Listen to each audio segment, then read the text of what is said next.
আসসালামু আলাইকুম। আবার একটা ভিডিও নিয়ে আপনাদের সামনে হাজির হয়ে গেলাম। এখানে গরুর মাথার কিছু মাংস নিয়েছি আর নিয়েছি মুগের ডাল। এটা একদম দেশি মুগ ডাল, ধুয়ে পরিষ্কার করে নিয়েছি মাংসটা আর মুগ ডালটাও। এই যে দেখতেই পাচ্ছেন। এখন আমি এটা পানি ঝরা দিয়ে রেখে দিলাম আর এদিকে আমি রান্না করার জন্য চলে আসলাম।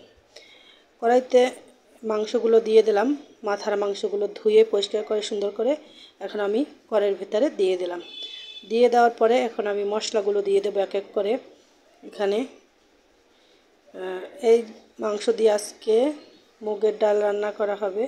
দিয়ে দিলাম 1 কাপ পেঁয়াজ কুচি, আর দিয়ে দিলাম মরিচের গুঁড়া, হলুদের গুঁড়া, বাটা জিরা, পেঁয়াজ বাটা, রসুন বাটা, এক এক করে আর কি সব মশলাগুলো দিয়ে দেবো। এখানে আদা বাটা, সব মশলাগুলো আগে দিয়ে নিলাম। এখন দিয়ে দিলাম পরিমাণ মতো সয়াবিন তেল। তেলটা দিয়ে সুন্দর করে মাংসটা হাতে মাখিয়ে নেব। আগে মাংসটা হাতে মাখিয়ে রান্না করব, তারপরে আর কি ডালটা দিব। এখানে 3টা রসুন দিয়ে দিয়েছি আর গরম মশলাগুলো দিয়ে দিয়েছি, যেমন তেজপাতা, দারচিনি, লং, মানে গরম যত মশলা আছে এগুলো সব দিয়ে দিলাম। দিয়ে এখন খুবই সুন্দরভাবে হাতে মাংসটা মাখিয়ে নিলাম। এই যে এখানে মাখানো শেষ। এখন আমি চুলায় বসিয়ে দেবো এটা। আর দেখেন এই যে চুলা এখানে বসিয়ে দিলাম। খুবই সুন্দরভাবে এখন চুলায় বসিয়ে দিয়ে এটা আমি কিছুক্ষণ রান্না করে নিব।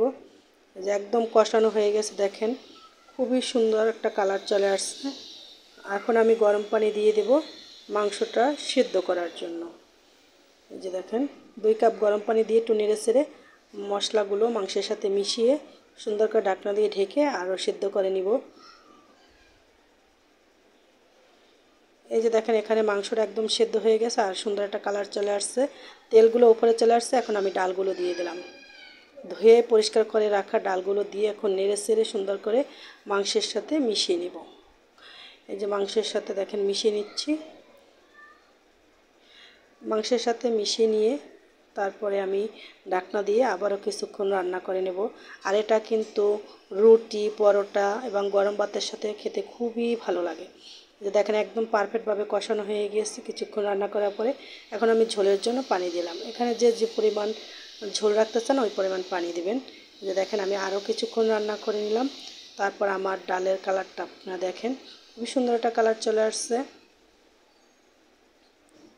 এই যে এখানে কিন্তু 4-5টা কাঁচামরিচ দিয়ে দিলাম। কাঁচামরিচ দিয়ে সুন্দর করে নেড়ে চেড়ে দিলাম। এখন আমি কিছুক্ষণ রান্না করে নিলাম। এই যে দেখেন লাস্টটা একদম হয়ে গেছে। এখন আমি জিরার গুঁড়োটা দিয়ে এখন চুলা থেকে আর কি নামিয়ে নিব।